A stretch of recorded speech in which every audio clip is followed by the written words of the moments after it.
Be part of the very small amount, relatively, of Michael Jackson fans who've been allowed to come here in person and pay their last respects to him. But they're then arriving at the memorial walls and taking a moment to think about why they're here. So it's a real mix of emotions for them. And I think once the casket with Michael Jackson's remains is brought onto the stage and maybe shown to them, it's going to change the mood a little bit. And I wonder how they're going to play that out, because they're trying, they've got these performers on, they've got Stevie Wonder, they've got Usher, they've got these big musical tributes, but it's going to be very difficult for them to really measure that and bring out a sort of a real emotive mood in it. It's going to be interesting to see how this plays out. Yeah, it certainly is. You're absolutely right. We've been talking and reflecting on his life and his performances. Thriller, probably the pinnacle of his career. He was looking for that elusive comeback with that 50-date tour. It was going to be incredibly grueling for him, wasn't it?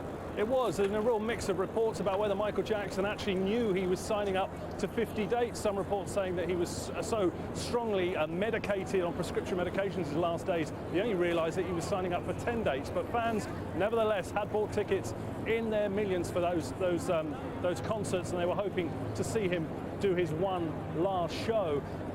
Critics of Michael Jackson say, well, yes, Thriller was good, Off the Wall was good, Bad was good, but he hadn't really done a good record since then, and his career was in the doldrums very much. But in the late 80s, he was a groundbreaking artist, certainly in terms of the way he marketed himself as a pop artist. Well, yes, he didn't change the world in terms of society in the way maybe Elvis or the Beatles did, but he did learn how to and show the world how to package a pop act, and we're still seeing that today. Yeah.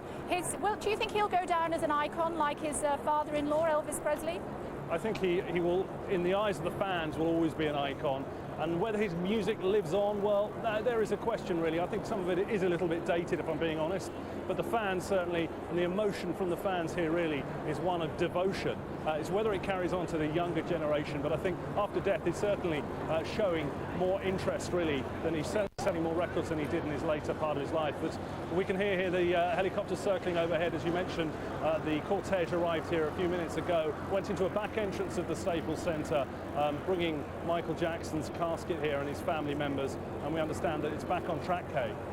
Indeed, so we were actually shown inside the Staples Center a little bit earlier on in the week. It really is an absolute warren of tunnels underneath there, home of the LA Lakers, the ladies basketball team playing there as well just yesterday. And tomorrow there's going to be a circus, so if this couldn't get even more weird, I suppose, we did see at 2 o'clock this morning, LA time, the elephants with a group of local school children being paraded down one of the roads that has been closed off. I'm sure that Michael Jackson would see that as a fitting tribute. You'll remember, Matt, of course, that he had that one-man zoo, didn't he, up at Neverland?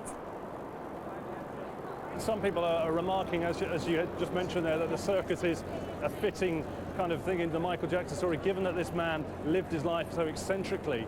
But his fans here, just talking to his fans, they're not really worried about Michael Jackson, the personal man. For them, he was an icon. He was almost like a demigod to them. He could do no wrong. I mean, certainly in the media, that other people had different opinions there. But to them, and to be here for them, it's closure, this term that the Americans like to use. It's the end of the chapter, really, on the Michael Jackson story for them.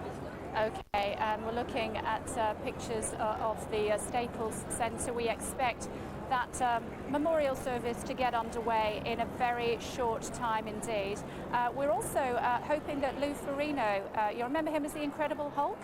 He was also Michael Jackson's personal trainer, and he is going to be coming up and talking to us in just a moment or two. Let me just tell you about the news side of things as we wait for this memorial service to get underway. I'm being told that 5 doctors are now being questioned by the LAPD, by Los Angeles Police Department, about the sort of chemical dependency that Michael Jackson had.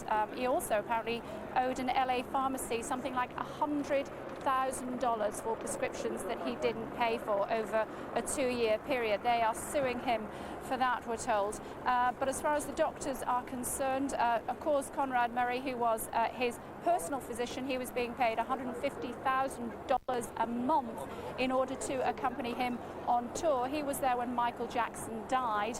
He has been questioned twice now by the LAPD, and 4 other doctors as well, who we believe did prescribe drugs to Michael Jackson over the last few months. They are also being questioned by the police. Let's talk now to Lou Ferrigno, who is with me. As many of you will remember him as the Incredible Hulk. You are standing right there. So you're live on Sky News in London at the moment as we speak. You're going to look down on me today? Yeah, you're very tall, aren't you? Tell me about the memorial service and what it means to you. I think it's wonderful because the family coming out going to bring a lot of emotion, because you get to see the Jackson sisters and the brothers, and I hope it be a national holiday from there, because the whole world watching it, and how much. And I'm going to say goodbye to Michael because he's a close friend of mine. It's really sad because we lost the best. You had a similar challenge with your childhoods, didn't you? Yeah, his escape from music, my escape was being a bodybuilding champion, and we were both extremists. And that's how we had a great connection, because we share a lot of things, because we both of us have strong, dominating fathers. Now, talk to me about the training that you did with him. Training was great. Treadmill, core training, ab training, band, everything, all for flexibility, stamina, and performance. But what made the whole thing is about the training, because I was alone with him. He trusted me that old Michael was coming back. He came back from Europe, back here with his kids, and he said, I'm going to really come back and show everyone. So, I mean, I couldn't, no one could give me a better expression than that. Did you not try and tell him not to take the drugs? That never came up. I didn't know anything about that because I didn't see him for a few weeks. I know he had a chronic sleeping disorder, so he had a hard time sleep, but we never showed any sign of being stoned.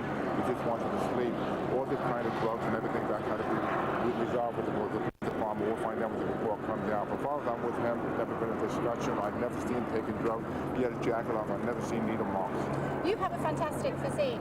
He was, indeed most impressive, but he was very thin. However you look at it, he was very thin. Lean, yeah, he was 126 pounds. I was with him. Wow. But now in English money, that's about 8.5 stone. Right, but 2 days before he died, he was only giving a rehearsal. Look how he moved. So I think all the stress, and like I said, he needed more time because it's like a crash course. And basically getting ready for the tour, they owe like $400 million. So there's a lot of stress. I think it's hard to give up. What made him happy? Children and close friends, people that he could trust. The children more than anything. I've seen him with the children. They were out the house, and at least he died happy. Talk to me about the kids. He has tried, I mean, it was all a bit weird with the masks and that sort of thing. What sort of kids are they? What sort of children are they? They were nice, well-mannered, they were not obnoxious, they were sweet. And he worked very hard to protect their privacy because of the way he grew up. And I know one thing, he did raise them different than his father did. He let them be who they want, because growing up, Michael didn't have a childhood. He had to constantly sing and dance and being, driven by his father. But at least, he had that chance to enjoy that part of his life before he died. We will let you get inside before it starts, trust me, but all our viewers are fascinated by what you have to say, so you could indulge us for just a couple more minutes. Tell me why you think he wanted Diana Ross to look after his children if anything happened to Catherine. Say that again, why? Why Diana Ross to look after the children if anything happens to Catherine? Because she's a sweet woman. And I think his mother, she's 80, and you know how much longer she can live. But he felt because he's a close friend of Diana Ross, he knows that